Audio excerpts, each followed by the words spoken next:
আমরা দেখি পুরুষদের জন্য অনেক রকম সুযোগ সুবিধা থাকে, কিন্তু নারীদেরকে ওইভাবে দেওয়া হয় না। দেয়ার আর সাম কালচারাল অ্যাটিটিউডস। একটা খুবই গুরুত্বপূর্ণ একটি প্ল্যাটফর্ম।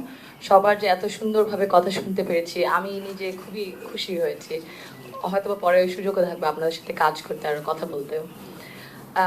আরেকটা জিনিস আমি প্রথমেই বলতে চাচ্ছি হচ্ছে যে এত কিছু যে আমরা বলেছি, আমরা যদি সুযোগ না পাই, এরকম পলিটিক্যাল অ্যাক্সেস যদি না পাই, এই ফাইন্যান্সিয়াল অ্যাক্সেস যদি না পাই, এই সি সুইট অ্যাক্সেস যদি না পাই, তখন কিন্তু মানে এই যে পলিসিস ইমপ্লিমেন্টেশন, যে আচ্ছা ঠিক আছে আমাদের আমাদের দৃষ্টিভঙ্গি কি, আমরা যে পার্সপেক্টিভ দিয়ে কাজ করব, ওইগুলো কিন্তু হয় না। আপনি যে বললেন সুন্দরভাবে যে আচ্ছা ঠিক আছে তাহলে রোড ম্যাপটা কি, এগুলো কিভাবে হবে, যদি নারীরা না থাকে পলিসি বানানোর সময়, তাহলে কিন্তু পুরোপুরি আমরা জানতে পারবো না।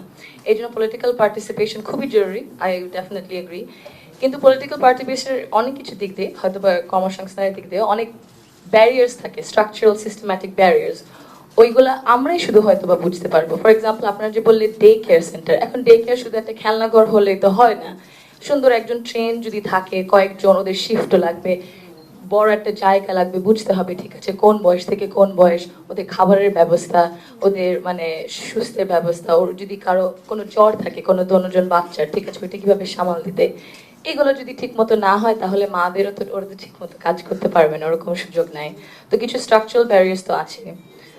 পলিটিক্সের মধ্যে, রাজনীতির মধ্যে আমরা যেটা দেখতে পারি, মানে প্রথম থেকে যদি আমরা দেখি, আপনারা খুব সুন্দরভাবে কিছুজন বলেছেন যে উমামা আপা, হেমা আপা, আপনারা তো মানে নিজ থেকে অনেক বড় মানে স্টুডেন্ট লিডার্স, ভেরি ইমপ্রেসিভ।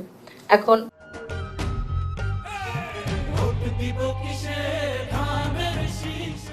আপনাদের মতো অনেক আছে নিশ্চয়ই, আপনারা তো ওদের সাথেও নিশ্চয়ই কাজ করেছেন।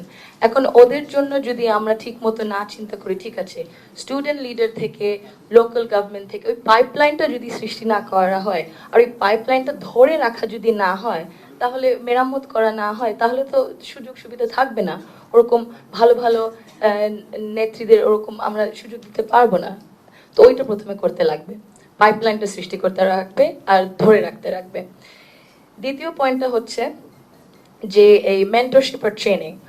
আপনারা অনেকজন আছেন, অনেক প্রফেশনে খুব বিশিষ্ট, এবং অনেক তরুণরাও আছে, আমরা আপনাদের কাছ থেকে শিখবো অবশ্যই।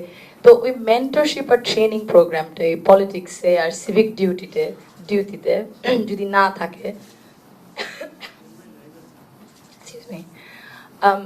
তাহলে ও তাহলে ও কিভাবে বুঝবে যে ঠিক আছে আমার এইভাবে এই পথে যাওয়া উচিত, আমার ঠিক আছে এইভাবে জিনিসটা গুছিয়ে করা উচিত। তার মানে একটা ছায়ার মতো, একটা তাল গাছের ছায়ার মতো যদি একজন কেউ না থাকে, একটা মেন্টর, তাহলে কিভাবে ওই ছোট গাছটা আবার বড় হবে। আমরা দেখি পুরুষদের জন্য অনেক রকম সুযোগ সুবিধা থাকে, কিন্তু নারীদেরকে ওইভাবে দেওয়া হয় না। দেয়ার আর সাম কালচারাল অ্যাটিটিউডস আছে, ঠিক আছে হয়তো বা মানে এত দূর যাওয়া যাবে না, মানে ইয়াং মেয়ে হয়তো বা কি না কি হয় সব ছেলেদের সাথে, ওইগুলাও আমাদের বার করতে লাগবে। কিন্তু নারীদেরকে ওই কানেকশনটা করতে হবে যে আচ্ছা ঠিক আছে মেন্টরশিপ আর ট্রেনিং পলিটিক্সের মধ্যে, পলিটিক্যাল পার্টিজদের এই দায়িত্বটা নিতে হবে। সব পলিটিক্যাল পার্টিজের আমার মনে হয় এই দায়িত্বটা আরেকটু নিতে হবে মেন্টরশিপ আর ট্রেনিং এর ব্যাপারে। আর একটা বড় বিষয় যে ফাইন্যান্সিং এর ব্যাপারে, ফাইন্যান্সিং ও বিরাট বড় একটা ক্যাম্পেইন যদি করতে চান, রাজনীতিতে যদি চলতে চান,